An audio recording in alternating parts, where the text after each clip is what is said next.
There is a prison in the United States where silence is part of the punishment, a place where the most dangerous criminals on earth disappear into concrete boxes, sometimes for decades, rarely speaking to another human being. Inside this prison, inmates spend 23 hours a day alone. They eat alone. They sleep alone.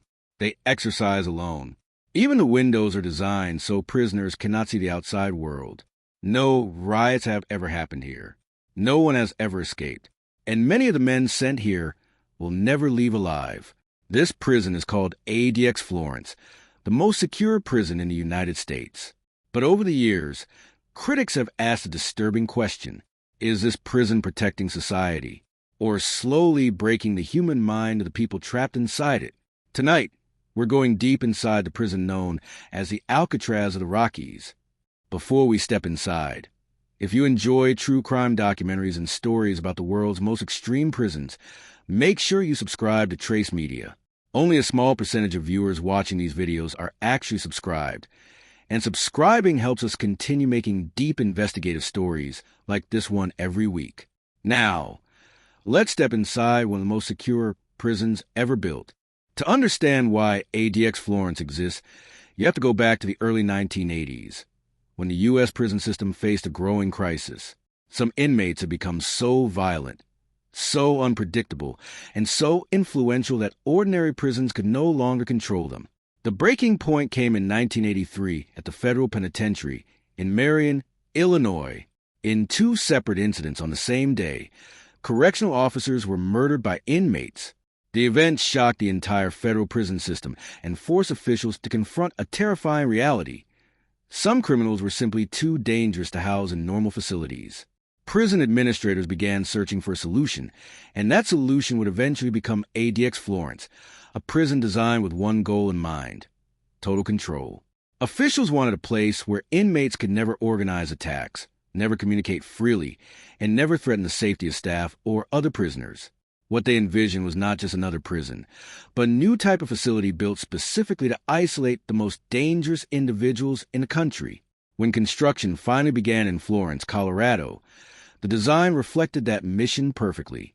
The town of Florence sits in southern Colorado, surrounded by dry desert land and distant mountain ranges. It's quiet, isolated, and far removed from major cities. That isolation was exactly what the federal government wanted. When ADX Florence opened in 1994, it quickly earned a chilling nickname: the Alcatraz of the Rockies. But unlike the famous island prison of the past, ADX Florence relied not on water, but on architecture and psychology. The entire facility was engineered to eliminate opportunities for violence, escape, or communication between inmates. Everything about the prison was carefully planned, down to the smallest details. Hallways are arranged so prisoners cannot see each other when they are moved through the building. Doors operate electronically from remote control stations. Cameras monitor nearly every inch of the facility. Even the windows were designed with a specific purpose. Most prisoners at ADX Florence live inside cells that measure about 7 by 12 feet. The rooms are small, bare, and built almost entirely out of poured concrete. The bed is made of concrete. The desk is concrete. The stool is concrete. Even the shower is built directly into the wall of the cell. The design ensures that nothing can be removed or turned into a weapon. Everything is fixed permanently in place. But perhaps the most unsettling detail is the window. Instead of a normal view, prisoners see only a narrow slit of reinforced glass that faces the sky. From inside the cell, it's impossible to see the surrounding mountains or even the prison yard. The outside world becomes little more than a patch of blue above a concrete wall. Life inside ADX Florence follows an extremely rigid routine. Most inmates spend 23 hours every day inside their cells. Meals are delivered through a small slot in the metal door. Guards rarely enter the cell itself. Communication with other prisoners is almost non-existent. In some cases, inmates can go days without speaking to anyone at all. The only time they leave their cell is for a single hour of recreation each day. But even that small moment of freedom is tightly controlled. When inmates are escorted from their cells, they are placed in handcuffs and shackles before being led through secure corridors by multiple guards. Their destination is an outdoor recreation area known among prisoners as the dog run. The space is little more than a concrete enclosure with metal bars overhead. Each prisoner is placed in a separate cage, ensuring they never come into contact with one another. For many inmates, this hour in the dog run is the only time they see direct sunlight. Then it's back to the cell, back to the silence, back to isolation. ADX Florence houses individuals considered the most dangerous prisoners in the United States. Among them is Joaquin El Chapo Guzman, the infamous cartel leader who once escaped from a Mexican prison through an underground tunnel. Another inmate is Ramzi Youssef, who orchestrated the 1993 attack on the World Trade Center. For many years, the prison also held Ted Kaczynski, the domestic terrorist responsible for a nationwide bombing campaign that lasted nearly 2 decades. These are criminals authorities believed required the highest level of security possible. ADX Florence became the place where they would spend the rest of their lives. But isolation on this level comes with consequences. Psychologists have long warned that extended solitary confinement can cause severe mental stress. Humans are naturally social creatures, and removing nearly all human contact can have profound effects on the brain. Former inmates have described experiencing hallucinations, intense paranoia, anxiety, and depression after long periods of isolation. Some begin talking to themselves just to hear a voice. Others lose their sense of time entirely.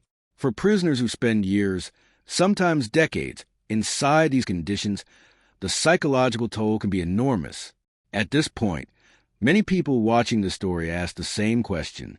Do you think prisons like ADX Florence are necessary to control the most dangerous criminals, or do they go too far? Let me know your thoughts in the comments. And if you're enjoying this deep dive into the world's most extreme prisons, make sure you subscribe to Trace Media so you don't miss the next true crime investigation. Because the deeper we go into ADX Florence, the darker the story becomes. Many inmates inside ADX Florence are serving life sentences. That means a routine of isolation doesn't last months or even years. It can last decades. Some prisoners have spent more than 20 years under these conditions. Imagine spending 2 decades inside the same concrete room, seeing almost no one, speaking to almost no one, and repeating the same daily routine again and again. For some prisoners, the silence eventually becomes unbearable. Over time, the conditions inside ADX Florence began attracting national attention. Civil rights groups and former prisoners filed lawsuits arguing that prolonged solitary confinement was causing serious psychological damage. Some lawsuits claimed inmates with mental illness were kept in isolation for years, making their conditions even worse. Critics argued that the prison's design pushed the limits of what should be considered humane treatment. The debate quickly spread across the country. Was ADX Florence a necessary security measure or something closer to psychological torture? Federal officials strongly defended the prison. According to Bureau of Prisons, the inmates housed at ADX Florence represent some of the most dangerous individuals ever placed in federal custody. Many had previously committed violent attacks inside other prisons or continued to coordinate criminal activity from behind bars. Officials argued that strict isolation was necessary to protect guards, other inmates, and the public. Without extreme control, they claimed the risk of violence would be far greater, and so the prison remained open. Since opening in 1994, ADX Florence has maintained an almost unbelievable record. There have been no successful escapes. Not one. The combination of advanced security systems, constant surveillance, and strict isolation makes the facility nearly impossible to escape. It is, by design, one of the most secure prisons ever constructed. Today, ADX Florence still houses the most dangerous criminals in the United States. Its walls contain individuals responsible for terrorism, organized crime, espionage, and extreme violence. But the prison continues to raise difficult questions about justice and punishment. How far should society go to contain dangerous criminals? Is extreme isolation necessary for safety, or does it cross a line that should never be crossed? For the men inside those concrete cells, the debate doesn't change their reality. Another meal through the slot, another hour in the dog run, another silent night behind reinforced steel doors.